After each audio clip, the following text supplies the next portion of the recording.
বিসমিল্লাহির রহমানির রহিম। ফৌজদারি কার্যবিধি আইন 1898 সালের 5 নং আইন। ফৌজদারি কার্যবিধি আইন 1898 সালের 5 নং আইন। এই আইন পদ্ধতিগত আইন। এই আইনে তফসিল আছে 5টা। প্রথম তফসিল বাতিল, দ্বিতীয় তফসিল হচ্ছে এই দণ্ডবিধি আইনের শাস্তির কোনটা জামিনযোগ্য, কোনটা জামিনের অযোগ্য, কোন ম্যাজিস্ট্রেট কোনটা বিচার করতে পারে, বিস্তারিত আলোচনা আছে। তৃতীয় এবং চতুর্থ তফসিল ম্যাজিস্ট্রেট সংক্রান্ত বিষয় এবং পঞ্চম তফসিল হলো ফরম। আমাদের লাগে দ্বিতীয় তফসিল এবং তৃতীয় তফসিল। কার্তিক স্যার আপনি সাইলেন্ট করে দেন, কার্তিক স্যার আপনি সাইলেন্ট করে দেন ফোন। এরপরে আসছে আমরা আজকে সূচি বলবো 107 থেকে সূচি বলবো 170 আলোচনা করব। 107-এ বলছে অন্যান্য ক্ষেত্রে শান্তিরক্ষার মুসলেখা, অন্যান্য ক্ষেত্রে শান্তিরক্ষার মুসলেখা, অন্যান্য ক্ষেত্রে শান্তিরক্ষার মুসলেখা।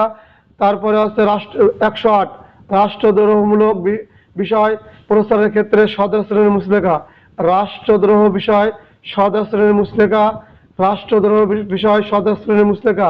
109 ভবঘুরিয়ে বা সন্দেহজনক ব্যক্তির সদাচরণের মুসলেখা, ভবঘুরিয়ে বা সন্দেহজনক ব্যক্তির সদাচরণের মুসলেখা।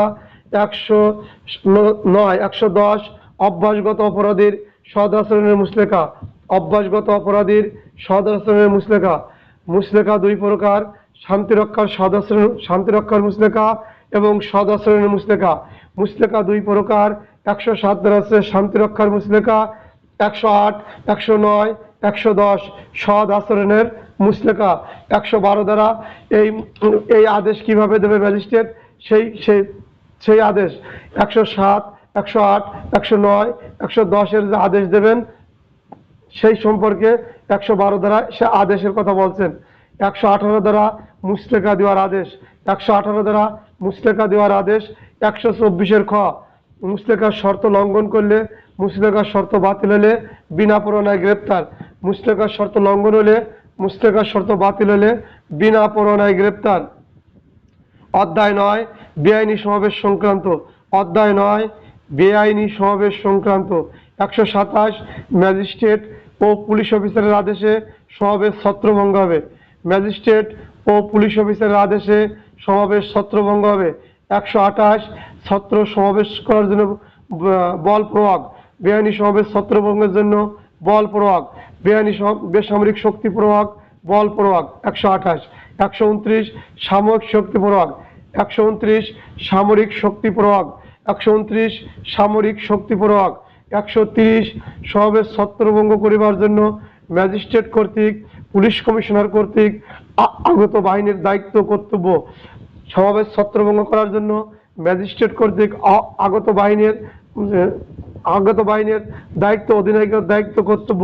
131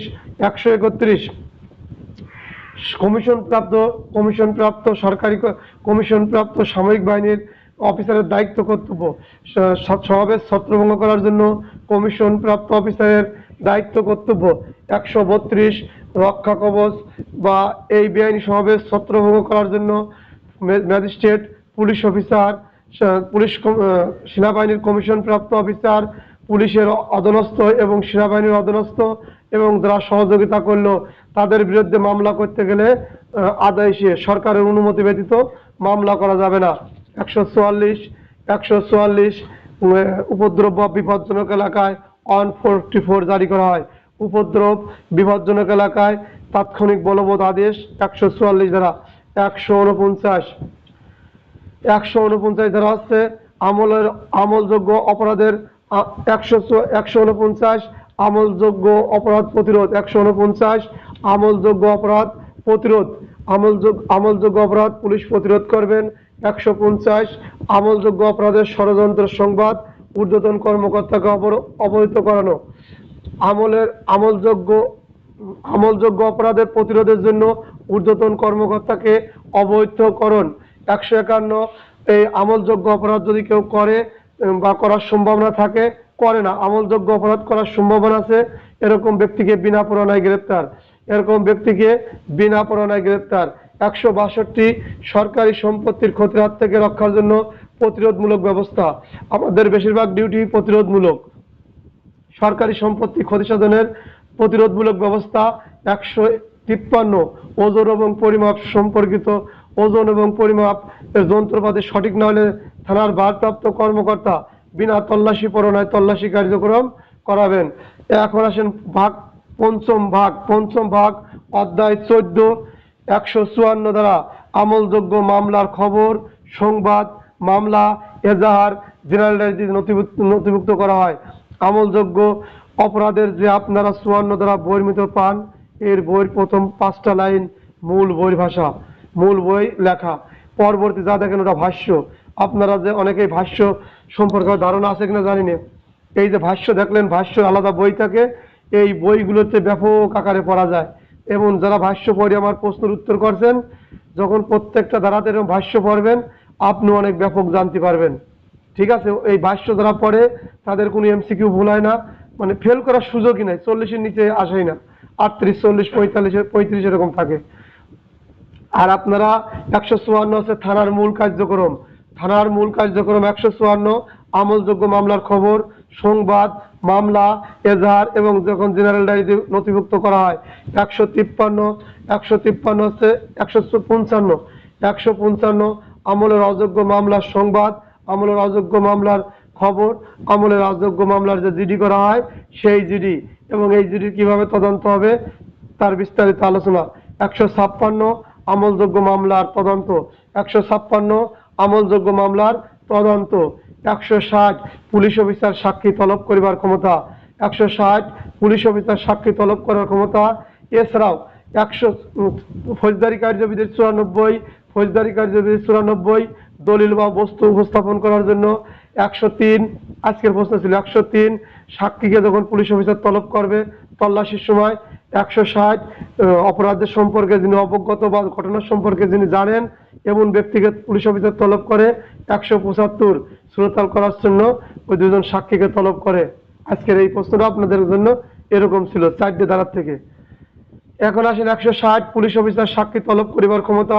পুলিশ অফিসার সাক্ষী তলব করিবার ক্ষমতা। 161 পুলিশ অফিসার সাক্ষীদের সাক্ষ্য গ্রহণ করবেন। 161 পুলিশ অফিসার সাক্ষীদের সাক্ষ্য গ্রহণ করবেন। 162 পুলিশের নিকট বিবৃতি স্বাক্ষর করিতে হয় না, পুলিশের নিকট বিবৃতিতে স্বাক্ষর করিতে হয় না। 163 ভয় ভীতি প্রলোভন দিয়ে স্বীকারোক্তি নেওয়া যাবে না, ভয় ভীতি প্রলোভন ব্যতীত স্বীকারোক্তি নিতে হবে। 164 যিনি স্বীকারোক্তি 164 স্বীকারোক্তি লিপিবদ্ধকরণ বা আসামি তার দোষসূচকমূলক যে স্বীকারোক্তি প্রদান করেন তা ম্যাজিস্ট্রেট লিপিবদ্ধ করেন, ম্যাজিস্ট্রেট কর্তৃক স্বীকারোক্তি লিপিবদ্ধ করেন। 164 বিভিন্ন নামে ডাকা হয়। 164 পরে আসতেছেন 165 পুলিশ অফিসার থানার ভারপ্রাপ্ত কর্মকর্তা ইন্সপেক্টরের নির্মাণ হয়। এমন পুলিশ অফিসার বা ইন্সপেক্টর থানার ভারপ্রাপ্ত কর্মকর্তার নিকট থেকে দায়িত্বপ্রাপ্ত অপর অফিসার তার নিজ থানা এলাকায় বিনা তল্লাশি পরোয়ানায় তল্লাশি কার্যক্রম করবেন, বিনা তল্লাশি পরোয়ানায় তল্লাশি কার্যক্রম করবেন। 153 পড়ছি 165 থানার ভারপ্রাপ্ত কর্মকর্তা পারে, তদন্তকারী কর্মকর্তা পারে এবং থানার ভারপ্রাপ্ত কর্মকর্তা যার নিকট দায়িত্বভার দেন এই ব্যক্তি পারে। এবং 166 ধারায় থানার ভারপ্রাপ্ত কর্মকর্তা অপর থানার ভারপ্রাপ্ত কর্মকর্তা দিয়ে তল্লাশি করবেন অথবা নিজ থানার বাইরে অন্য থানার এলাকায় গিয়েও থানা পুলিশ অফিসার তল্লাশি পরোয়ানা ছাড়াই তল্লাশি কার্যক্রম করবেন। তিনি যে তল্লাশি কার্যক্রম তার নিজ থানা এলাকায় যেভাবে করতেন অপর থানা এলাকায় গিয়েও সেইভাবেই তল্লাশি কার্যক্রম করবেন। যা আপনারা 84 ধারায় যেমন গ্রেপ্তারি পরোয়ানা পুলিশ অফিসার এক থানা থেকে অপর থানা যা করতে পারে, 166 তল্লাশি পরোয়ানা বিনা তল্লাশি পরোয়ানায় এক থানার পুলিশ অফিসার অপর থানায় গিয়েও এই বিনা তল্লাশি পরোয়ানায় তল্লাশি কার্যক্রম করবেন। আবার উপরই এরপর আসছে এই তল্লাশি সম্পর্কে আরেকটু বলি। তল্লাশি মনে রাখবেন পরোয়ানা এবং পরোয়ানা ছাড়া। তাহলে পরোয়ানা কোথায় পাবেন? 96টি মূল পরোয়ানা, এরপরে 98, 99 ক, 100 এইগুলো আদালত আপনাকে ওই ব্যক্তি বস্তু দ্রব্য অথবা নকল সিল নকল স্টাম্প অথবা চিঠিপত্র যার জন্য আপনি চিঠি লিখছিলেন বা লিখিত আদালত সমন জারি করছিলেন ওর জন্য আদালত পরোয়ানা ইস্যু করে। ওই পরোয়ানা মূলে পুলিশ যদি কোনো কার্যক্রম করে আদালতের নিকট ক্ষমতাপ্রাপ্ত কোনো ব্যক্তি কার্যক্রম করে সেটা হলো পরোয়ানা মূলে। আর পুলিশের কাছে কিরকম ক্ষমতা আছে? পুলিশ অফিসার যদি তার নিজ থানা এলাকায় যদি ওজন পরিমাপের যন্ত্র সঠিক না মনে হয়, থানার ভারপ্রাপ্ত কর্মকর্তা কি করবেন, ওই বিনা তল্লাশি পরোয়ানায় তল্লাশি করবেন 153। এছাড়া 165 বিনা তল্লাশি পরোয়ানায়, মনে রাখবেন বিনা তল্লাশি পরোয়ানায় তার নিজ থানা এলাকায় কোনো মালামাল উদ্ধার করার যদি প্রয়োজন হয়, থানার ভারপ্রাপ্ত কর্মকর্তা অথবা ইন্সপেক্টর নিচে নির্মেন হয়ে, অথবা যদি এই থানার ভারপ্রাপ্ত কর্মকর্তা অধস্তকে দায়িত্ব দেন, পৃষ্ঠা অঙ্কন করে দেন, তাহলে সেই উক্ত অফিসার যিনি ক্ষমতাবান হলেন তিনি তার থানা এলাকার যে কোনো সময় যে কোনো স্থানে বিনা তল্লাশি পরোয়ানায় মালামাল বস্তুদ্রব্য উদ্ধারের জন্য তল্লাশি কার্যক্রম করবেন। 166 বিনা তল্লাশি পরোয়ানায় এক থানার অফিসার অপর থানার অফিসারকে লিখিত আদেশ বা অনুরোধ করে তল্লাশি কার্যক্রম করবেন। এই কার্যক্রমে যদি হয় ওই মালামাল নষ্ট হয়, হারা যায়, বিনষ্ট হয়ে যাওয়ার সম্ভাবনা থাকে, তাহলে যে থানার এই তল্লাশি করার প্রয়োজন এই থানার অফিসার অপর থানা এলাকায় গিয়ে নিজ জেলার ভিতরে হতে পারে, নিজ মেট্রোপলিটন এলাকা হতে পারে, রেঞ্জ বাইরে হতে পারে, এক রেঞ্জের থেকে অপর রেঞ্জে হতে পারে, এতে কোনো সমস্যা নাই। তল্লাশি কার্যক্রম এক থানার পুলিশ অফিসার অপর থানায় গিয়ে এই তল্লাশি কার্যক্রম করবেন। এটা হলো 165, 66, 153 বিনা তল্লাশি পরোয়ানা। এগুলো মনে রাখবেন, আপনাদের কিন্তু এখান থেকেই প্রশ্ন আসে, এই জন্য এখানে আবারও বললাম, সূচির পরেও বলবো, এমন তো না যে চুক্তিভিত্তিক যে আমাদের টাইম চলে যাচ্ছে, আমি বলবো আপনারা শুনবেন, না বুঝলি বলবেন। প্রশ্ন আগামীকাল আমি 3 ব্যাটালিয়ন শিরোমণি খুলনা যাব, রাকিব স্যার আপনি আমার ওই প্রশ্নগুলো দেবেন, ঠিক আছে, যাতে আপনাদের কষ্ট না হয়। প্রশ্নের উত্তর আমি আপনাদের বিগত সালের আলোকেই করবো ইনশাল্লাহ আগামীকাল থেকে। এরপরে 167 কি বলছেন, রিমান্ড। 167 রিমান্ড পুলিশ হেফাজত বা 24 ঘন্টার অধিক সময় পুলিশ কিভাবে হেফাজতে রাখে, এইটা যখন পড়তে যাবেন এইটা ভালো করে মাথায় রাখবেন। এই আমরা সামনে দণ্ডবিধিতে অবরোধ সংক্রান্ত অধ্যায় পড়ব। অবরোধ প্রশ্ন আসতে পারে, দণ্ডবিধি অমক নামক পুলিশ অফিসার 27 ঘন্টা আটকায় রাখলো, তখন কি করবেন, তখন যদি কখন বৈধ কখন অবৈধ প্রশ্ন আসতে পারে, তখন আপনি রিমান্ডের অনুমতি ক্রমে রাখবে, তখন বৈধ ব্যাখ্যা করবেন সেই সময়।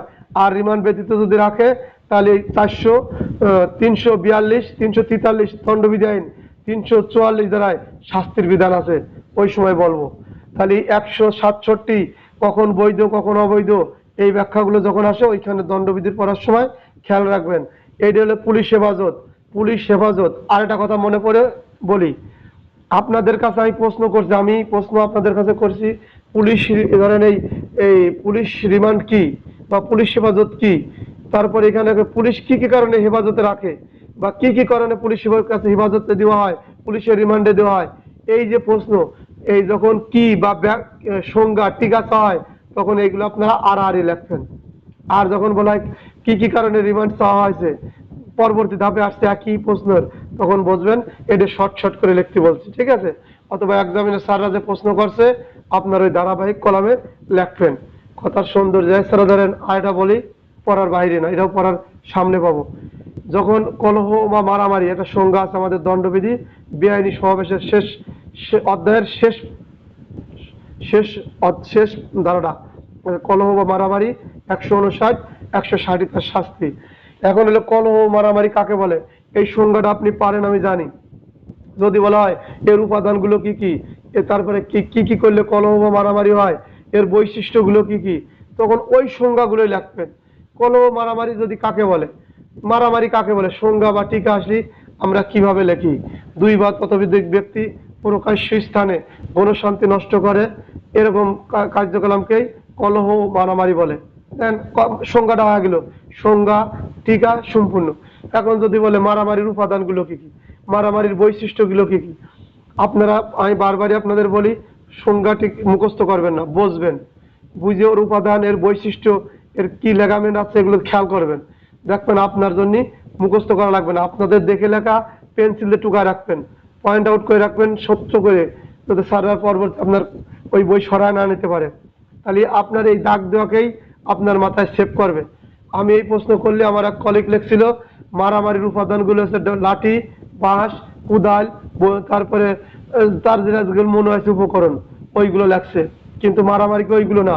মারামারি হচ্ছে এর উপাদানগুলো কি কি, বৈশিষ্ট্যগুলো কি কি, 2 বা ততোধিক ব্যক্তি লাগবে, এই বিষয়টা প্রকাশ্যে স্থানে নেওয়া লাগবে, গণশান্তি নষ্ট করা লাগবে এবং আইন শৃঙ্খলা বিঘ্ন হবে, এই কয়টা দেবেন। এর যদি বেশি দিয়ে একটা পারেন দিলেন, তাহলে এই উপাদানগুলি হচ্ছে মারামারির। ওখানে দাও কাছি কুড়াল মারামারির উপাদান না। যখন আপনি বুঝে পড়বেন আপনার জন্য সহজ। ঠিক আছে, যাক, ধন্যবাদ। এরপরে আসেন 166 পরে রিমান্ড পড়াচ্ছিলাম। 167 24 ঘন্টার মধ্যে যখন তদন্ত সম্পূর্ণ করা না যায়, তখন পুলিশ অফিসার এই অপরাধের কারণ লিপিবদ্ধ করে অভিযুক্ত ব্যক্তিকে আদালতে সোপর্দ করে। আদালতকে বলে একে আমাদের কাছে রাখার প্রয়োজন, কারণ এর সহযোগী এর এর এর বস্তু দ্রব্য আছে এবং কিভাবে ঘটনা ঘটছে বিস্তারিত জানার জন্য আমাদের হেফাজতে থাকা একটু প্রয়োজন। আদালত তখন সুবিবেচনা মনে করে এই ব্যক্তিকে পুলিশ হেফাজতে দেয়, একে আমরা রিমান্ড বলি। তাহলে এর উপাদান বৈশিষ্ট্য ওইভাবে লিখবেন। ঠিক আছে, এর ব্যাপক ব্যাখ্যা ছিল, আপনাদের একটু পড়লেই হবে ইনশাল্লাহ। এরপরে আসছেন 168 ধারায় এই যে অধরস্থ পুলিশ অফিসার তদন্তের রিপোর্ট, এই মামলার তদন্ত কতদূর অগ্রগতি হয়েছে, কি করছেন, এই বিষয় সম্পর্কে ঊর্ধ্বতন কর্মকর্তা আপনাকে তলব করবে বা আপনার কাছে ডেকে পাঠালে আপনি ওই তদন্ত সম্পর্কে বিষয়টা বলবেন যে আপনি কতদূর কি কার্যক্রম করছেন, সেই বিষয়ে আপনার জবাবদিহিতা। 159 হলো সাক্ষ্য অপর্যাপ্ত হলে অভিযুক্ত ব্যক্তিকে মুক্তি। সাক্ষ্য যদি অপর্যাপ্ত হয়, তদন্তকারী কর্মকর্তা, থানার ভারপ্রাপ্ত অফিসার এবং তদন্তকারী কর্মকর্তার নিকট মনে হয় সাক্ষ্য অপর্যাপ্ত, অভিযুক্ত ব্যক্তিকে আদালতে প্রেরণ করার কারণ নাই, হ্যাঁ, তখন মুসলেকা সহ বা মুসলেকা নেবেন, জামিনদার সহ বা জামিনদার ব্যতীত তাকে ছেড়ে দেবেন। কখনো যদি কোনো ক্লু পাওয়া যায় এবং একে বিচারের প্রয়োজন হয়, তখন পরবর্তী আবার তলব করা যায়, তলব করে তাকে আদালতে প্রেরণ করা যাবে বা ম্যাজিস্ট্রেট নিকট যাওয়ার অনুরোধ করা যাবে। 169 সাক্ষ্য যখন 170 সাক্ষ্য যখন পর্যাপ্ত হবে, তখন কি করবেন, থানার ভারপ্রাপ্ত কর্মকর্তা, তদন্তকারী পুলিশ অফিসার তার কি করবেন, উক্ত ব্যক্তিকে বিচারের জন্য ম্যাজিস্ট্রেট নিকট প্রেরণ করবেন। ম্যাজিস্ট্রেট নিকট কি করবেন, প্রেরণ করবেন। যদি দেখা গেল ওই ব্যক্তি অসুস্থ বা তিনি পরবর্তীতে আদালতে যাবেন, সম্মতি হয়েছেন, তাহলে তার নিকট থেকে মুচলেকা নিয়ে জামিনদার সহ বা জামিনদার ব্যতীত কি করবেন, তাকে জামিনে ছেড়ে দেবেন। কিন্তু তাকে বিচারের জন্য যে কাগজপত্র আদালতে প্রেরণ করবে এবং তার কাছে যে বস্তু দ্রব্য মালামাল যদি পাওয়া যায়, এই বস্তু দ্রব্য ওই আদালতে প্রেরণ করবে, যে আদালতে তার বিচার করার জন্য ক্ষমতাবান, এরকম আদালত। এই পর্যন্ত আমাদের পড়া হয়েছিল। এখন আসছেন 171 ফরিয়াদি বা সাক্ষীকে পুলিশ অফিসারের সহিত যাইতে বলা যাবে না। আপনারা জানেন একটা মামলার সাক্ষী কিন্তু নিরপেক্ষ লোক, এই ব্যক্তির কিন্তু কোনো লাভ লস থাকে না। এই ব্যক্তি যখন সাক্ষ্য দেওয়ার যে আপনারা সাক্ষ্য আইন হয়তো পড়বেন না, এর বিষয়ে অনেক 118 থেকে শুরু করে সাক্ষ্য আইনের 167 পর্যন্ত এই সাক্ষীর সম্পর্কে ব্রিফ। ঠিক আছে, দেন কত বড় একটা অধ্যায়, একটা সাক্ষ্য আইনি এই সাক্ষী সম্পর্কেই। তাহলে সাক্ষীকে কখন প্রশ্ন করা যায়, কখন করা যায় না, সাক্ষী কোন প্রশ্নের উত্তর দেবে, কোন প্রশ্নের উত্তর দেবে না, সাক্ষীকে প্রশ্ন করলে সাক্ষী অপরাধের সাথে ধরা পড়লে তার কি হবে, এরকম বিশাল ব্যাখ্যা আছে। সাক্ষীর জবানবন্দি যেটা আছে, তারপরে সাক্ষীর বৈরিতা প্রদর্শন আছে, তারপরে সাক্ষীর বিরুদ্ধে অভিযোগ দায়ের করা যাবে, এরকম ব্যাপক ব্যাখ্যা আছে সাক্ষ্য আইনি।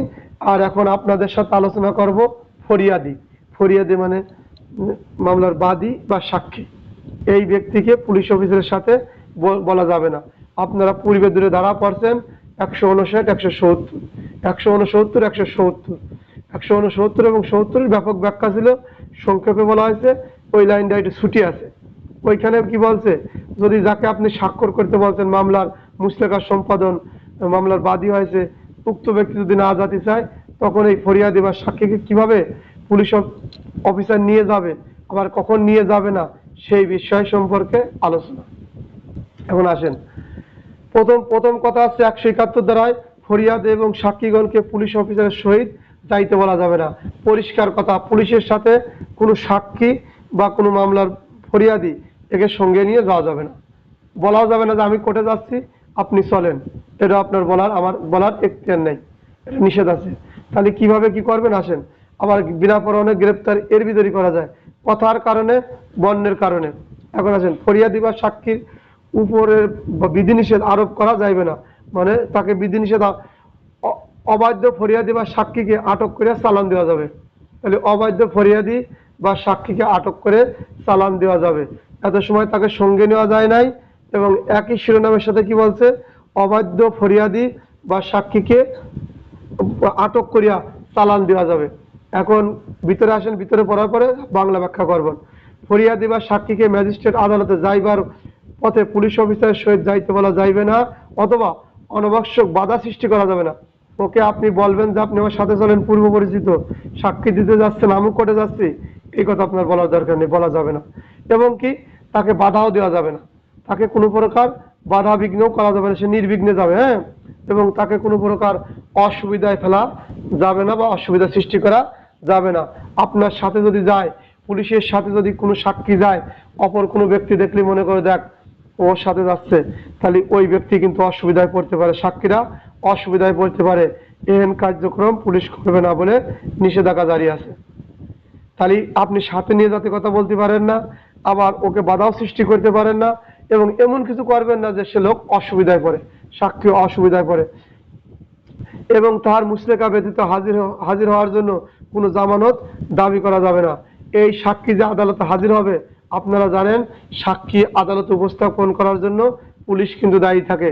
নারী ও শিশু নির্যাতন দমন আইনের 22 ধারায় আছে, আবার এখানেও পাচ্ছেন। এই যে এখানে সামনে আমরা পাবো ব্যাখ্যামূলক, যখন বলবো লাইন বাই লাইন খেয়াল করেন, পরে মূল যেটুকু বলবো মূল আপনি মনে রাখার চেষ্টা করবেন। এরপরে লেখার জন্য 2 লাইন লিখবেন, 3 লাইন লেখা লাগবে না, খালি শুনতে থাকেন। তার তাহলে কি তার নিজের নিকট থেকে সাক্ষীর নিকট থেকে মুসলেকা ব্যতীত আপনি শুধু মুসলেকাই নেবেন, যে আপনার অমুক তারিখ সাক্ষী আছে। আপনারা যে আইনগুলো যখন পড়েন ভাই বা স্যারেরা, আপনারা মনে রাখবেন, আপনারা নিরস্ত্র মনে রাখবেন থানার কার্যক্রম, এগুলো কিন্তু থানার কার্যক্রম। এরকম কাগজ নিয়ে পুলিশ যায়, আমাদের সমন জারি করে এএসআই থাকে, কনস্টেবলও থাকে। সমন জারিকারী অফিসার বলে যে আপনার অমুক দিন মামলা আছে, বা আপনি মামলা করছিলেন, বাদী বা ফরিয়াদে আপনি অমুক দিন আদালতে যাবেন। তাহলে আপনাকে বলতে গেছে, আপনি শুনলেন কথাটা এবং একটা স্বাক্ষর নিল। এই স্বাক্ষর পর্যন্ত পুলিশ অফিসার নিতে পারে, কিন্তু কোনো জামানত গ্রহণ করা যাবে না। জামানত যে এত টাকা বন্ডের বা এত টাকা জামানত গ্রহণ পূর্বক আপনি স্বীকার করেন, আপনি সাক্ষী হিসাবে যাবেন। আপনারা জানেন আমরা কিন্তু মুস্তেকায় পড়ছিলাম কি, জামিনদার সহ অর্থের পরিমাণ উল্লেখ থাকে, এবং গ্রেপ্তারি পরোয়ানায় কিন্তু জানেন অর্থের পরিমাণ উল্লেখ থাকে। তারা কি আসামি? ঠিক আছে, এই ব্যক্তি কিন্তু আসামি না, সাক্ষী। এই ব্যক্তি সর্বোচ্চ মুচলেকা দিতে পারে, সে কিন্তু জামানত দেওয়ার জন্য রাজি না, এবং এই জাতীয় ইন্টারফেয়ার করার সুযোগ নাই, আইনে তার নিষেধাজ্ঞা আছে। দেখেন সাক্ষী আর ফরিদার সম্পর্কে কতখানি আলোচনা।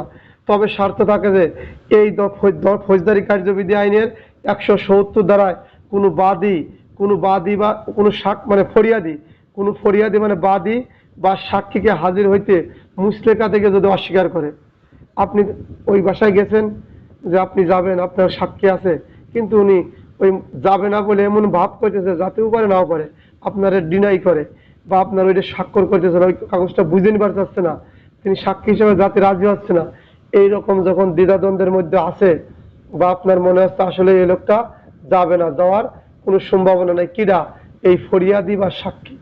তাহলে এই ফরিয়াদি বা সাক্ষী দেখেন, প্রথমে আপনি তাকে সাথে নিতে নিষেধ করছে, এবং তার বাধা সৃষ্টি করবেন না, তার মধ্যে এমন কাজ করবেন না যে অসুবিধায় পড়ে, আপনি মানিয়ে নিয়েছেন। এরপরে কি করছেন, মুসলেকা নিতে পারছেন, কিন্তু জামানত নেওয়া নিষেধ করছে। কিন্তু 170 ধারায় যার নামে এই করা হয়েছে, যিনি বাদী বা সাক্ষী, এই ব্যক্তিরা কি করছে, আদালতে বিচারের জন্য প্রেরণ করা লাগবে। একটা মামলা হয়েছে, এর বাদী আছে, এর সাক্ষী আছে, এই সাক্ষী দেখা গেছে আপনি মামলা রুজু হওয়ার পরে বলছেন যে সই দেন, আপনার অমুক দিন অমুক যাওয়া লাগবে পারে, কিন্তু উনি সই দিতে রাজি হচ্ছে না, উনি সই দিতে রাজি হয় না, দ্বিধাদ্বন্দ্বেন, আমি দেবো না, আমার বিপদ আপদ হতে পারে, আমি এ কাজ করবো না। কিন্তু কি করবেন, উনি যদি স্বাক্ষর না করে, উনি যদি যাওয়ার জন্য রাজি না হয়, তাহলে কি করবেন, অস্বীকার করলে এই ব্যক্তিকে বিনা পরোয়ানায় গ্রেপ্তার করা যায়। এই ব্যক্তিকে কি করা যাবে, এই ব্যক্তিকে বিনা পরোয়ানায় গ্রেপ্তার করে ফেলেন, মুসলেকা সম্পাদন না করলে বা মামলা শুনানি। আবার বলি 170 ধারায় কোনো ফরিয়াদি বা সাক্ষী বা মুসলেকা দিতে যদি অস্বীকার করে, থানার ভারপ্রাপ্ত অফিসার তাহাকে হেফাজতে গ্রহণ করিয়া ম্যাজিস্ট্রেট নিকট প্রেরণ করবেন। থানার ভারপ্রাপ্ত কর্মকর্তা কিনেছে হেফাজতে, মানে আটক করছে, মানে এখন ওকে বিনা পরোয়ানায় গ্রেপ্তার করে ফেলছে। পুলিশের হেফাজতে নেওয়া মানে কি, ওকে আটক করছে। ঠিক আছে, এই যে এখানে কত সুন্দর ভাষা লেখা, হেফাজতে। হেফাজত বিনা পরোয়ানায় গ্রেপ্তার, এ তো আর অরেন নাই। তাহলে পুলিশ অফিসার কি করছে, থানার ভারপ্রাপ্ত অফিসার তাকে হেফাজতে গ্রহণ করছে, হ্যাঁ, ম্যাজিস্ট্রেট নিকট প্রেরণ করতে পারবেন এবং ম্যাজিস্ট্রেট তাকে মুচলেকা সম্পাদন না করা এবং মামলার শুনানির সমাপ্ত না হওয়া পর্যন্ত হেফাজতে আটক রাখবেন। শুধু এইখানেই শেষ হয় নাই, ওই মামলা যখন শুনানির কার্যক্রম চলতেছিল, পুলিশ অফিসার তাকে কি আটক করছে, মানে বিনা পরোয়ানায় গ্রেপ্তার করে আদালতে নিয়ে গেছে। আদালতে নিয়ে যাওয়ার পরে ম্যাজিস্ট্রেট আবার কি করছে, ওই মামলার যখন শুনানি চলে, ওই শুনানি শেষ না হওয়া পর্যন্ত তাকে হেফাজতে আটক রাখছে। ঠিক আছে, দেখেন কত সুন্দর সহজ কাজ। এর বাংলার তর্জমাটা কি, এই যে 170 দ্বারায় যখন দেখেন, 170 তো আপনারা পড়ালাম, 170 দ্বারায় এই তদন্তকারী কর্মকর্তা বা থানার ভারপ্রাপ্ত কর্মকর্তা দেখলেন এই মামলা বিচারের জন্য যে অভিযোগ দায়ের হয়েছে তা বিচার করার জন্য ম্যাজিস্ট্রেট নিকট প্রেরণ করার দরকার। কারণ এখানে সাক্ষী শপথ আছে এবং তদন্ত করে সত্যতা পাইছে। তাহলে সাক্ষীদের সাক্ষ্যের নাম ঠিকানা লেখছে, এখন ওদের স্বাক্ষর করতে বলছে, ওরা করবে। তাহলে এই পুলিশ অফিসার তখন কি ভাবতেছে, পুলিশ অফিসার বা তদন্তকারী কর্মকর্তা দেখছে যে এই ব্যক্তি যদি আমাদের সাথে তো নেওয়া নিষেধ, আইনি নিষেধ আছে, ওকে যাবার বলতেছি যাবে না, ও স্বাক্ষর করবে না, এবার আমরা যদি চলে যাই এই ব্যক্তি এই সাক্ষ্য দিতে যাবে না। তখন থানার ভারপ্রাপ্ত কর্মকর্তা কি করছে, ওকে আটক করছে বা হেফাজতে নেছে, যে সাক্ষী তুই যাবি না, তোকে হেফাজতে নেব। ওকে আটক করছে, আটক করার পরে আদালতে নেছে। আদালত কি করছে, ওই মামলা শুনানি না হওয়া পর্যন্ত ওই আদালত তাকে আটক রাখতে পারেন। আদালত ওই মামলা শুনানি না হওয়া পর্যন্ত এই সাক্ষী বা এই ফরিয়াদেকে আটক রাখছে। এই সাক্ষ্য আইনে এই সাক্ষীর সম্পর্কে ব্যাপক ব্যাখ্যা। তাহলে আপনারা কি বুঝলাম, আমরা এতটুকু বুঝলাম, ফরিয়াদি বা সাক্ষীকে পুলিশ অফিসারের সঙ্গে নিয়ে যাওয়া যাবে না, তার বাধা সৃষ্টি করা যাবে না, তার অসুবিধায় ফেলা যাবে না।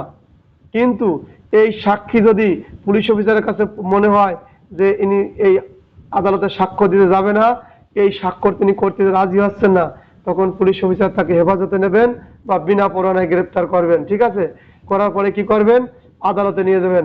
আদালত ওই শুনানি না হওয়া পর্যন্ত তার কার্যক্রম তাকে আটক রাখিতে পারে। ঠিক আছে,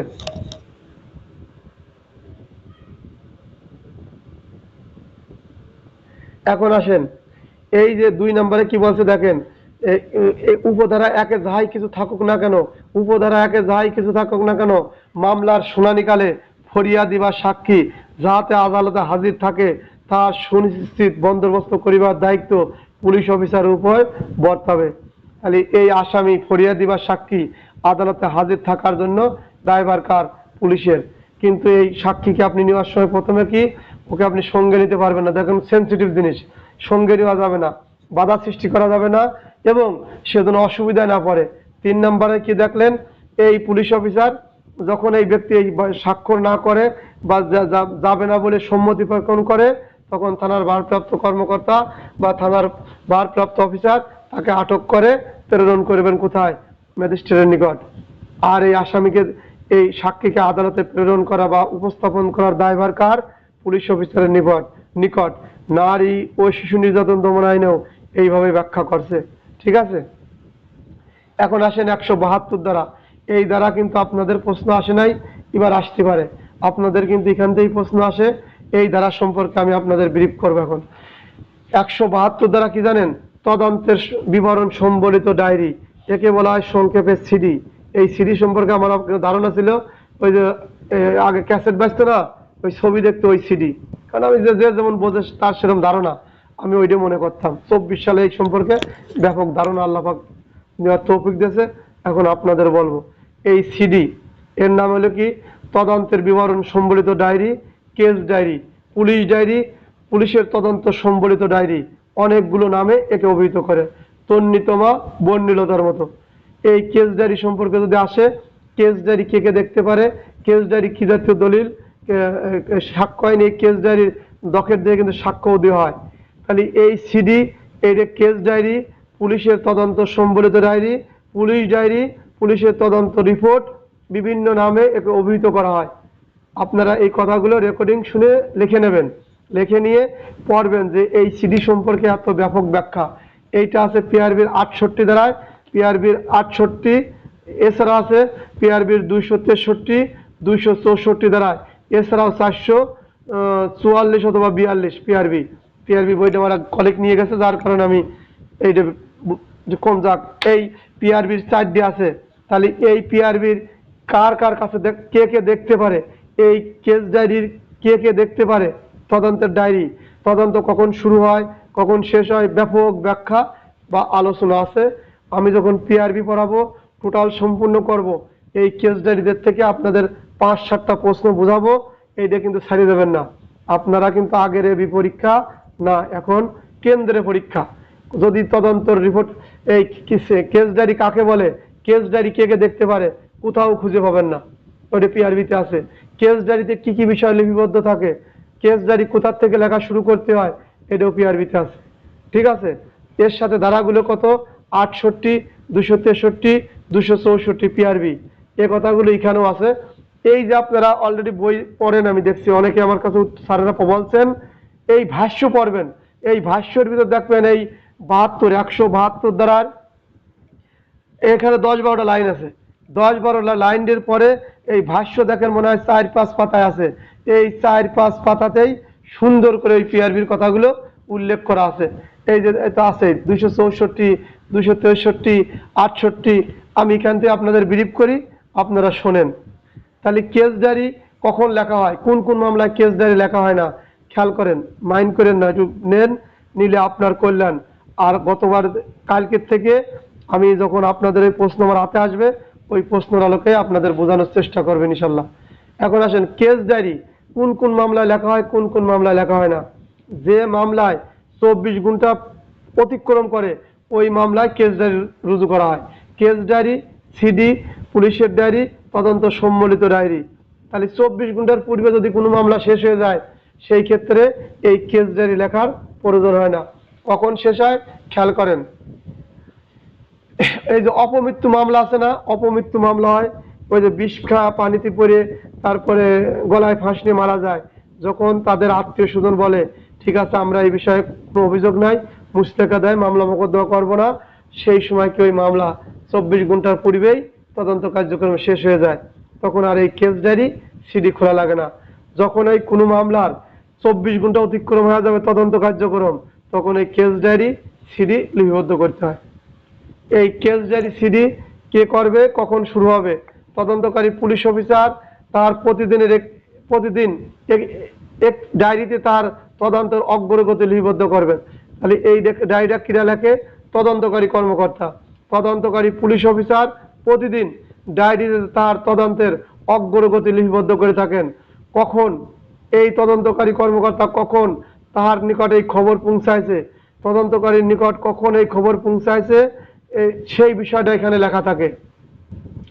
কখন তিনি তদন্ত শুরু করলেন এবং শেষ করছেন, কখন তিনি তদন্ত শুরু করলেন, এই তদন্তকারী কর্মকর্তা তদন্ত কখন শুরু করলেন এবং শেষ করলেন, সেই বিষয়ে লেখা থাকে। আপনারা মাইন্ড করেন না যে আমাদেরকে তদন্ত মদন্ত আছে নাই, যদি প্রশ্ন দিয়ে দেয় আপনি কেটে লেগে আসতে পারবেন, স্যার আমাদের এই তদন্ত মদন্ত নাই, তাহলে কি আপনার আমার পাশ করা সম্ভব? আপনি ফার্স্ট ক্লাস অফিসার হতে যাচ্ছেন, আল্লাহ আপনার মঙ্গল করুক। আর এই ফার্স্ট ক্লাস অফিসারের সরকারি চাকরি পাতি মানে কত বড় মেধাবী ছাত্র হওয়া লাগে, আপনি আপনার আশেপাশে জরিপ করে দেখবেন, তা আপনি একটু শেখেন, সমস্যা কি চিল্লাচ্ছি আমি, আপনি দেখবেন এই কথাগুলো বইতেও আছে, আরো সহজ করে আমি দেবো, শেষ করে নেই। এখন আসেন, তাহলে কোন স্থানে আপনি পরিদর্শন করলেন তদন্তকারী কর্মকর্তা, এই বিষয়ে লেখা থাকবে। তদন্তের ফলে যে যে পরিস্থিতি নির্ণয় হলো, আপনি তদন্ত করার পরে যে যে পরিস্থিতি নির্ণয় করলেন, উহার একটি বিবরণ উহাতে লিপিবদ্ধ করবেন। উহাতে মানে খাতে এই সিডি, জেনারেল সিডি, পুলিশের তদন্ত সম্বলিত ডায়েরি, কেস ডায়েরি, তদন্তের বিবরণ সম্বলিত ডায়েরি, এই ডায়েরিতে লিপিবদ্ধ করবেন। ওই ডায়েরি দেখেই কিন্তু অ্যাডভোকেট বিরোধী প্রশ্ন করে সাক্ষীরে, আয়ুরে আপনি কোথায় কত সময় ব্যয় করছেন, কখন গেছিলেন, থানার থেকে গেছিলেন কিনা, বিস্তারিত বিবরণ ওই ডায়েরিতে লেখা থাকে। এখন আসেন, তাহলে তদন্ত বিবরণ সম্বলিত ডায়েরিতে কি কি লেখা থাকে, তদন্তকারী পুলিশ অফিসার ডায়েরি মানে ডায়েরির অগ্রগতি মানে তদন্তের অগ্রগতি সম্পর্কে লিপিবদ্ধ করেন। এতে কি করেন, কখন তাহার নিকট খবর পৌঁছাইছেন, কখন তাহার নিকট খবর পৌঁছাইছেন সেই বিষয়ে তিনি লেখেন। কখন তিনি তদন্ত শুরু এবং শেষ করছেন সেই বিষয়ে লেখা থাকে। কোন কোন স্থান তিনি পরিদর্শন করছেন, কোন কোন স্থান তিনি পরিদর্শন করছেন সেই বিষয়ে লেখা থাকে, এবং তদন্তের ফলে যে সমস্ত বিষয় তিনি পরিলক্ষিত করছেন, যে সমস্ত বিষয় তিনি পাইছেন, সেই বিষয় এই তদন্তের বিবরণ কেস ডায়েরিতে লিপিবদ্ধ করে তদন্তকারী অফিসার। কি পড়াই যায় হস করে 35 মিনিট হয়ে যায়, আল্লাহ জানে। এখন আসেন তদন্ত, তদন্তে বেশি না, এইটুকুই মনে রাখেন। আর তদন্ত ডায়েরিটা ব্যাখ্যাটা বলছে, কেস ডায়েরির লেখার নিয়ম এগুলো জানার তেমন দরকার নাই। পিআরবির 164 কেস ডায়েরি লেখার নিয়ম, তারপরে 168 দ্বারা কেস ডায়েরি কে কে দেখতে পারে, কেস ডায়েরি কে কে দেখতে পারে, সবাই দেখতে পারে না। আমি সংক্ষেপে বলি শোনেন, এটা 68 পিআরবি, 68 জন পিআরবি পড়াবো, তখনও বলবো। তদন্তকারী অফিসার উনি নিজে লেখে, উনি দেখতে পারে। থানার ভারপ্রাপ্ত অফিসার উনি দেখতে পারে।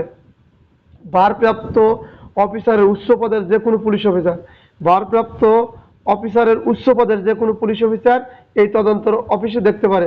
এছাড়া আরেকজন পারে কোর্ট অফিসার, কোর্টে যে অফিসার থাকে, আমাদের ইন্সপেক্টর স্যারেরা থাকে বা অফিসার থাকে, এই কোর্ট অফিসার দেখতে পারে। এছাড়াও ডায়েরি সম্পর্কে বিশেষভাবে দায়িত্বপ্রাপ্ত সুপারিনটেন্ডেন্ট অফিসে, মানে পুলিশ সুপারের অফিসের কেরানি বা ক্লার্ক, এই ব্যক্তি দেখতে পারে। পুলিশ সুপারের অফিসের কেরানি বা ক্লার্ক উনি দেখতে পারে। সুপারিনটেন্ডেন্ট কর্তৃক দায়িত্বপ্রাপ্ত অন্য যে কোনো ব্যক্তি, যে কোনো অফিসার, সুপারিনটেন্ডেন্ট কর্তৃক দায়িত্বপ্রাপ্ত অন্য কোনো অফিসার এটা দেখতে পারে, এই কেস ডায়েরি দেখতে পারে। কেস ডায়েরি কিন্তু একটা গোপনীয় দলিল, কেস ডায়েরি একটা গোপনীয় দলিল। মামলার কেস ডায়েরি যদি আসে, কেস ডায়েরি কি, সিডি কি, তদন্তের সম্বলিত ডায়েরি কি, তাহলে লিখবেন মামলা তদন্তকারী কর্মকর্তা কখন তদন্তের অপরাধের সংবাদ আসছে, তিনি কোন কোন স্থান পরিদর্শন করছেন, কখন শুরু এবং শেষ তদন্ত শুরু করছেন, শেষ করছেন, কোন কোন স্থান পরিদর্শন করছেন, এর যে বিস্তারিত বিবরণ যে ডায়েরিতে লিপিবদ্ধ করে তাকে case diary, CD, police diary, তদন্তের সম্বলিত ডায়েরি বলা হয়। মানে একটা নামই বিভিন্ন খণ্ডে খণ্ডে আপনার আসলে আপনি যাতে পারেন। আপনার আসতে পারে কেস ডায়েরি কি, কেস ডায়েরি কখন লেখা যায়, কোন মামলায় লেখা যায়, কোন মামলায় লেখা যায় না, এবং আরেকটা প্রশ্ন, কেস ডায়েরিতে কোন কোন বিষয়, মানে চারটে কথা আছে, কখন সংবাদ আসে, কোন কোন স্থান উনি পরিদর্শন করলেন, কখন তদন্ত শুরু করলেন, শেষ করলেন, ওর বিস্তারিত ফলাফল লেখা, এর উপাদান বা বৈশিষ্ট্য আসলে এই কথাগুলো লিখবেন। ঠিক আছে, এতটুক। কেস ডায়েরি কে কে দেখতে পারে তখন লিখবেন। কেস ডায়েরি কখন কোন পাশ থেকে লেখা শুরু হয় এটা আসবেন না, এটা আর বিশ্বাস। কিন্তু ওই ধারাগুলো ব্যবহার করবেন। সিডি বা কেস ডায়েরি সম্পর্কে যখন আসে, পিআরবি 68, 200, এটা তো আর পড়ায় না, এটা বলা ঠিক না, 263, 264।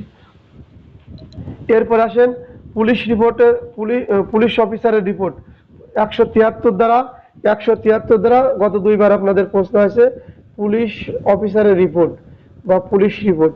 পুলিশ রিপোর্ট কয় প্রকার, কি কি, এবং এই বিষয় সম্পর্কে আপনারা পড়বেন বা আলোচনা করব। তাহলে পুলিশ রিপোর্ট কি, কত প্রকার, কি কি। তাহলে পুলিশ রিপোর্ট হচ্ছে লেগে 2 প্রকার। পুলিশ রিপোর্টটা কি শোনেন, আগে অন্য পড়াপড়ি বই বাদ থাকে। পুলিশ রিপোর্ট হচ্ছে যখন মামলাটা হয়, আপনারা কিন্তু আমরা মামলা কিন্তু 154 নিয়ে আসতেছি, তারপরে সাক্ষী শপথ ম্যাজিস্ট্রেটের কাছে নিয়ে গেছি, তারপরে কোন মামলা আদালতে প্রেরণ করা যাবে, কোনটা যাবে না, কোন ধরনের সাক্ষ্য দেবে, এই ধারাবাহিক কিন্তু দেখেন সুন্দর করে নিয়ম যে ধারাবাহিকভাবে এখন আপনি তদন্ত করে ফেলাইছেন, আপনি তদন্তকারী অফিসার 173 দ্বারায় এখন তদন্ত কার্যক্রম শেষ। আপনি রিপোর্ট করবেন, কোন জাতীয় রিপোর্ট করবেন, তদন্ত করে আপনি কি সত্য বলেন না মিথ্যা বলেন। এখন আপনি এখানে এসে দেখলেন মামলার ঘটনা সত্য, তাহলে আপনি কি করলেন, অভিযোগপত্র বা চার্জশিট দিলেন। আপনি কি করবেন, অভিযোগপত্র ইংরেজিতে চার্জশিট দিলেন। আর যদি দেখেন এটা মিথ্যা, ঘটনা মিথ্যা, তাহলে আপনি ফাইনাল রিপোর্ট দেবেন বা চূড়ান্ত রিপোর্ট দেবেন। আপনি ফাইনাল রিপোর্ট দেবেন, চূড়ান্ত রিপোর্ট দেবেন। তাহলে কি, পুলিশ রিপোর্ট 2 প্রকার। পুলিশ রিপোর্ট 2 প্রকার, একটা অভিযোগপত্র বা চার্জশিট এবং ফাইনাল রিপোর্ট বা চূড়ান্ত রিপোর্ট। ফাইনাল রিপোর্ট বা চূড়ান্ত রিপোর্ট।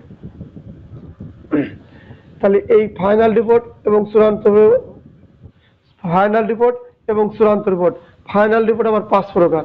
ফাইনাল রিপোর্ট 5 প্রকার। ফাইনাল রিপোর্ট কয় প্রকার, 5 প্রকার। এইখানে কিন্তু আপনি এই ফৌজদারি কার্যবিধির 173 দ্বারায় পুলিশ রিপোর্ট, পুলিশ রিপোর্ট কয় প্রকার, পুলিশ রিপোর্ট হচ্ছে 2 প্রকার। পুলিশ রিপোর্ট কয় প্রকার, 2 প্রকার।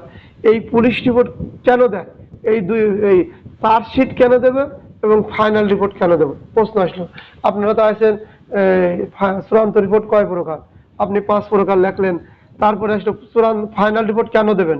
প্রশ্ন আসলো পুলিশ ফাইনাল রিপোর্ট কেন দেয়? পুলিশ রিপোর্ট কত কি, ফাইনাল রিপোর্ট পুলিশ কেন দেয়? অথবা পুলিশ রিপোর্ট কি, পুলিশ চার্জশিট কেন দেয়? প্রশ্নটা এরকম। প্রশ্ন যদি আপনার জানা থাকে বিভিন্ন অ্যাঙ্গেলে বিভিন্নভাবে আপনি উত্তর করতে পারবেন। 173 ধারায় পুলিশ রিপোর্ট অভিযোগপত্র কেন দেয়?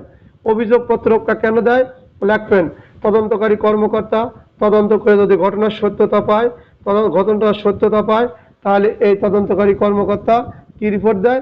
চার্জশিট দেয় বা অভিযোগপত্র দেয়। চার্জশিট দেয় বা অভিযোগপত্র দেয়। এছাড়া কি লিখবেন?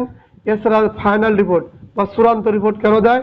তদন্তকারী কর্মকর্তা তদন্ত করে যদি দেখতে পারেন যে ঘটনাটা মিথ্যা, এর অপরাধের সাথে ধারার সাথে বা ব্যক্তির সাথে মিল নাই, সেক্ষেত্রে তদন্তকারী কর্মকর্তা চূড়ান্ত রিপোর্ট বা ফাইনাল রিপোর্ট দেয়। এতটুকুই, এর বেশি বিরাট মনে আপনাদের নাই। এরপর আসেন 175 দ্বারা প্রশ্ন যখন আলোচনা করো ব্যাখ্যামূলক, আপাতত আলোচনা করতেছি। প্রশ্ন যখন দেব এখান থেকে আরো হুবহু প্রশ্ন তুলে আপনাদের লেখাবো এবং সংশোধনী দেব। প্রত্যেকের কাছে ফোন দেব, প্রত্যেকের যেভাবে ফোন পাচ্ছেন এভাবে হাতে কলমে শিখায় আপনাকে প্রথম শ্রেণীর অফিসার বানানো আমার সহযোগিতা, আর আপনাদের হলো আপ্রাণ চেষ্টা। ঠিক আছে? তার ফলাফল আপনারা আমার কাছে মনে হয় 10-12 দিন পড়তেছেন, অলরেডি পাইছেন, এবং যে প্যাটার্নে লেখাচ্ছি 30% থেকে 40% আপনারা সঠিক প্যাটার্নে চলে আসতে পারছেন এবং লিখতে লিখতে আরো সুন্দর হবে ইনশাল্লাহ। এরপরে আসেন 174 দ্বারা। 174 দ্বারা আসছে লাগে অপমৃত্যু, অপমৃত্যু বা সুরতাল। অপমৃত্যু বা সুরতাল। মানুষের মৃত্যু হয় দুইভাবে, মানুষের মৃত্যু হয় দুইভাবে। পুলিশ হাসপাতালে রুগী ভর্তি হয় 2 প্রকার, খেয়াল রাখবেন।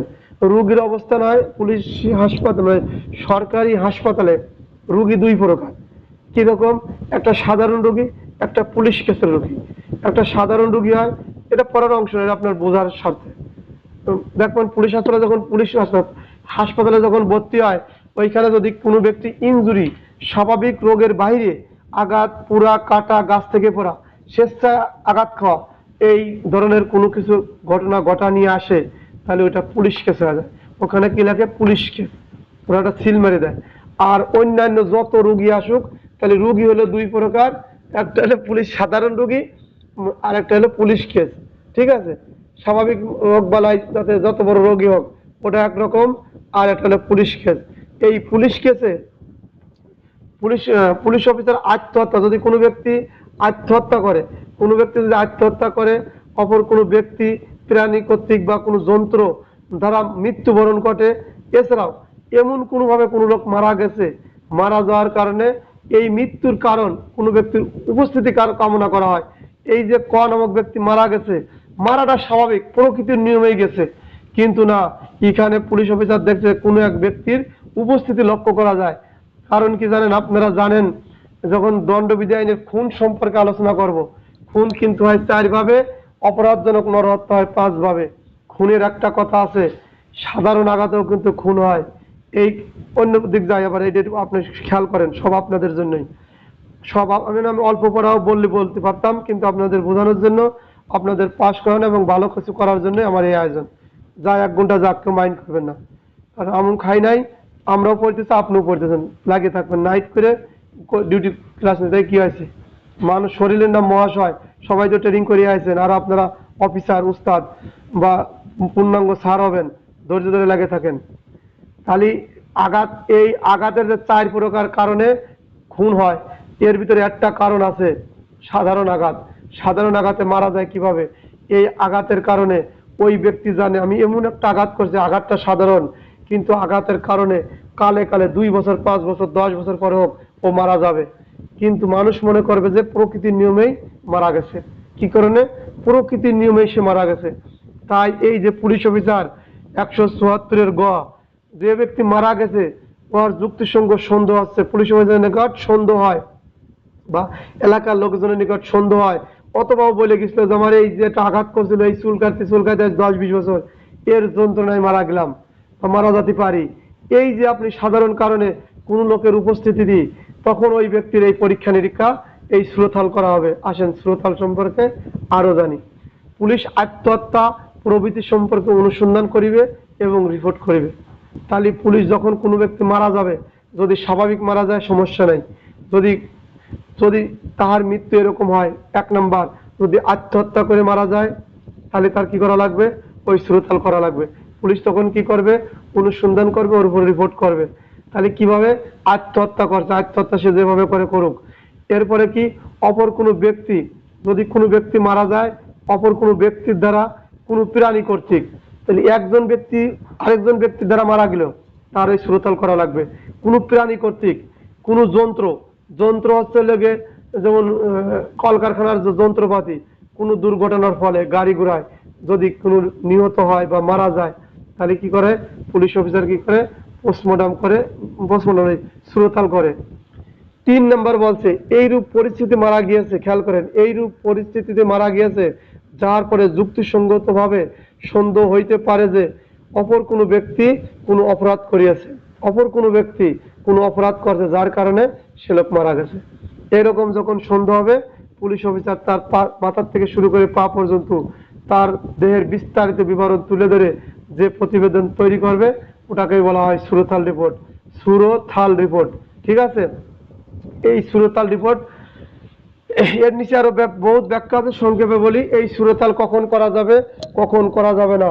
এই সুরতাল রিপোর্ট করা যাবে যদি এই সুরতাল রিপোর্ট করার জন্য দেখা যাক এই আসামি অনেক দূরবর্তী এলাকা হয়, সুরতাল রিপোর্ট যার জন্য আমরা সিভিল সার্জন অফিসে পাঠাবে পুলিশ অফিসার, যে সুরতাল রিপোর্ট পরীক্ষা নিরীক্ষা করবে, দেখা গেলে এই আসামি যদি কতদিন নেওয়ার পরে গলে পচে যায় বা নেওয়া সম্ভব নয় বা নেওয়ার পর্যাপ্ত কারণ নাই, সেক্ষেত্রে পুলিশ অফিসার সুরতাল করবে না, ওখানে রেখে দেবে। আর যদি মনে করে না একে নেওয়াই লাগবে, নেওয়ার প্রয়োজন, তাহলে এই কি করবে, সরকারি হাসপাতাল বা সিভিল সার্জনের নিকট এই লাশ প্রেরণ করবে, এর পরীক্ষা নিরীক্ষা হবে। আর ওইটা হচ্ছে পরীক্ষা নিরীক্ষা করবে। আর পুলিশ অফিসার কাজটা কি ছিল, সুরতাল রিপোর্ট করা। কেন করছে, অস্বাভাবিক মৃত্যু, এ স্বাভাবিক মৃত্যু না। অস্বাভাবিক মৃত্যু কিভাবে হয়, আত্মহত্যা করলে হয়, অপর ব্যক্তির দ্বারা মৃত্যু হলে হয়, কোনো প্রাণীর দ্বারা মৃত্যু ঘটলে হয়, কোনো যন্ত্র দ্বারা মৃত্যু ঘটলে হয়, কোনো দুর্ঘটনার ফলে মৃত্যু ঘটলে হয়। 3 নম্বর, এমন মৃত্যু সন্দেহজনক যে অপর কোনো ব্যক্তির উপস্থিতি কামনা করা যায়, এরকম ঘটনা ঘটলে এই সুরতাল করা হয়। তাহলে 174 সুরতাল। সুরতাল রিপোর্ট কাকে বলে, সুরতাল রিপোর্টে কি কি বিষয় কেন করা হয়, সুরতাল বিষয় কেন করা হয়, পানিতে ভরা আগুনে ভরা, এগুলো আপনাদের আসার দরকার নাই, এই সীমিত কয়েকটা জিনিস জানি রাখেন, ঠিক আছে। তাহলে আজ জানলেন 134 দ্বারায় মানুষ মারা যায় 2 প্রকার, একটা স্বাভাবিক মৃত্যু, একটা অস্বাভাবিক মৃত্যু। অস্বাভাবিক মৃত্যু যার হবে তার বিরুদ্ধেই তার কি সুরতাল রিপোর্ট পুলিশ করবে বা তার পরীক্ষা নিরীক্ষা অনুসন্ধান কার্যক্রম চালাবে। এরপরে আসেন 175 দ্বারা যে প্রশ্নটা আপনাদের কাল করেছিলাম তার একটা অংশ, এখানে ভাষ্য আছে। ভাষ্য আপনারা পড়লে মেলা বুঝবেন, ভাষ্য যার ভালো লাগে পড়বেন। আর যারা অন্যান্য পদে দেয় ভাষ্য আলাদা বই কিনতে পাওয়া যায়, সে বইয়ের দাম 1000 টাকার উপরে এক একখান ভাষ্য। এই ভাষ্য আছে দণ্ডবিধি আইনি, ভাষ্য আছে ফৌজদারি কার্যবিধি আইনি, ভাষ্য আছে সাক্ষ্য আইনি, ভাষ্য আছে পিআরবিতে। সে 4 আইনে এই ভাষ্য দেখছে, বাকি আইনেও বা ভাষ্য থাকতে পারে, আমার জানা নাই। এখন আসেন 175 দ্বারায় এই যে অপমৃত্যু হলো, আপনি পুলিশ অফিসার, আপনি ঘটনাস্থলে গেলেন, আপনি পুলিশ অফিসার, আপনি ঘটনাস্থলে গেলেন। ঘটনাস্থলে যাওয়ার পরে এখন কি করবেন, যাই সুরতাল করা যাবে, কখনোই না। আপনি 2 জন গণ্যমান্য ব্যক্তি সাক্ষী হিসাবে তলব করবেন, লিখিত নির্দেশ দ্বারাই তলব করবেন যে আমি অমুক সাব ইন্সপেক্টর, আমি এর সুরতাল করব। আপনি কনস্টেবল, আপনি এএসআই, এই সুরতাল রিপোর্ট কিন্তু মেম্বারও করতে পারে, বন বিভাগের কর্মকর্তাও করতে পারে, কনস্টেবলও করতে পারে, এএসআই করতে পারে, এটা আপনারা জানেন। পিআরবিতে যখন আর যাবো মনে পড়লে বললাম। তাহলে আপনি যখন গেলেন, আপনি যখন ওই সুরতাল করতে গেছেন, ওইখানে কি করবেন, 74 ধারা অনুসারে যখন একটা সুরতাল করবেন, তার আশেপাশে 2-1 জন গণ্যমান্য ব্যক্তি আপনি সমন দিয়ে লিখিত আদেশ দ্বারা তলব করবেন, এই সুরতাল করব, আপনারা আমার সাথে থাকেন। আজকের প্রশ্ন এতটুকু এটাই ছিল।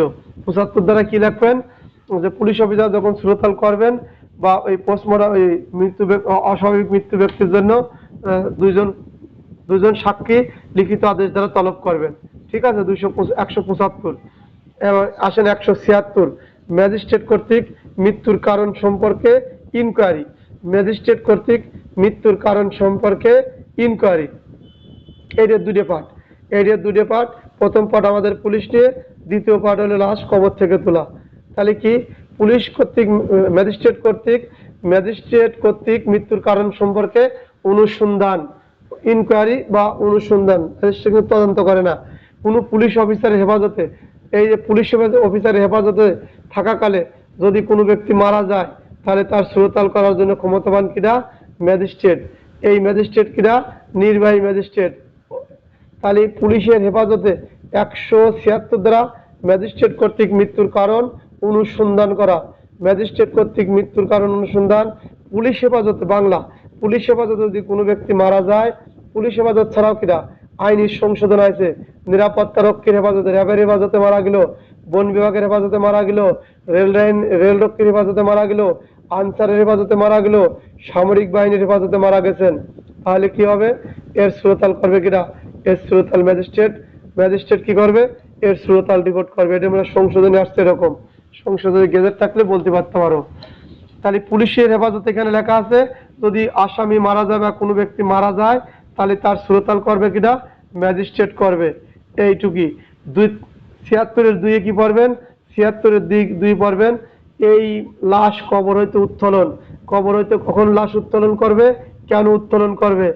এই যে আপনারা জানেন অপমৃত্যু মামলার ওই যে যার কেস জারি করলাম না, লোকজন মৃত্যু হয়েছিল বা স্বাভাবিক মারা গেছে, মারা যাওয়ার পর দাফন কাফন সম্পূর্ণ হয়ে গেছে, কিন্তু এই লাশ নিয়ে, এই মৃত্যু নিয়ে পরবর্তীবার কোনো অভিযোগ দায়ের হচ্ছে, কোনো সন্দেহ পোষণ হয়, মানুষের মধ্যে বিভ্রান্ত সৃষ্টি হয়, কোন অমুক ব্যক্তি মারা গেল, অবশ্যই কেন সে এভাবে মারা যাবে, এই এই রোগে সে মারা যায় নাই, এই আঘাতে সে মারা যায় নাই, অথবা তার ভাই বা ঢাকায় নিয়ে গেলে চিকিৎসা করতে, ভিন্ন ইনজেকশন পুশ করছে, তার মাকে নিয়ে গেল, ওই ছেলে ওই মাকে ভালো জানতো না, বাবাকে ভালো জানতো না, আমার বাবা বা ভাইকে ভুল ওষুধ প্রয়োগ করে মারেছে। আমার কাছে মনে 2, 4, 5 মাস 6 মাস পরে আমার মনে কৌতূহল রাখতেই পারে।